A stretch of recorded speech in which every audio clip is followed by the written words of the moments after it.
தோமையார்புரம் மீனவ கிராம மக்கள் கடலுக்குள் தூண்டில் வளைவு அமைக்க கோரி படகில் கருப்பு கொடி ஏற்றி கடலில் இறங்கி ஆர்ப்பாட்டத்தில் ஈடுபட்டனர். தொடர்ந்து வரக்கூடிய முழுமையான விவரங்களை என் தமிழ்நாடு பகுதியில் நாம் பார்த்து வருகிறோம்.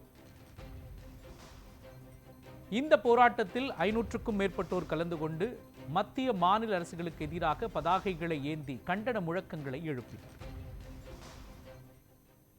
எங்களுடைய தோமையார்புரத்திலே வாழ்வாதார மக்கள் ரொம்ப பாதிக்கப்படுதாங்க.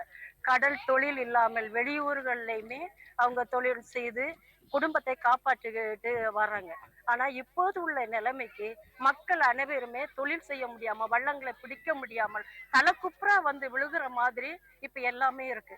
அதனால முதலமைச்சர் அவர்களே, நீங்கள் இலவசமாக மகளிர் தொகை 1000 ரூபாயோ பொங்கல் பரிசாக 3000 ரூபாயை நீங்க தந்து எங்கள் வாழ்வாதாரத்தை பெருக்க முடியாது.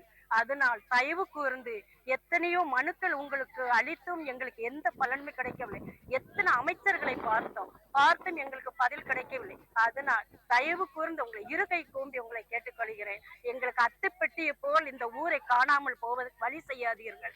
எங்கள் சிறிய ஊர் தோமையார்புரத்தை நீங்கள் வாழ விடுங்கள். எங்கள் மக்கள் வாழ்வாதாரம் மிகவும் பெறட்டும்.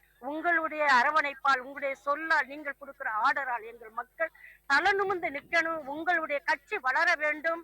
அதனால் இந்த ஆட்சி மாறுக்கு முந்தி எங்களுக்கு தூண்டில் வளைவு முக்கியமாக மக்களுடைய வாழ்வாதாரம் உங்களுக்கு பாதுகாப்பா இருக்க வேண்டும் என்றால் எங்களுடைய வாழ்வாதாரம் இந்த தூண்டில் பாலம் கண்டிப்பாக வரும் என்ற நம்பிக்கையோட நான் கேட்டுக்கொள்கிறேன். தூண்டில் வளைவுக்காக நாங்க இந்த ஜனவரி 7ஆம் தேதி ஒரு போராட்டத்தை கையில் எடுத்திருக்கோம்.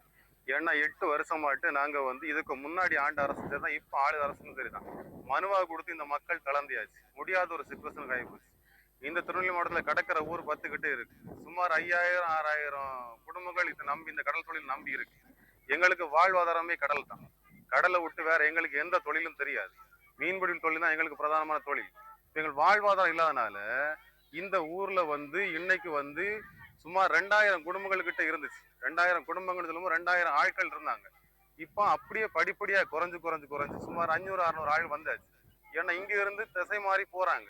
நாடோடிகளா தெரிய வேண்டிய ஒரு கட்டாயத்துக்கு நாங்க உள்ளாக்குறோம். கூடிய சீக்கிரமே இந்த அரசு எங்களுக்கு ஒரு நல்ல தீர்வு தரணும். தீர்வு என்னன்னா எங்களுக்கு தூண்டில் வளைவு அமைக்க எங்களுக்கு சீக்கிரமே ஒரு உத்தரவு எங்களுக்கு பிறப்பித்தரணும்.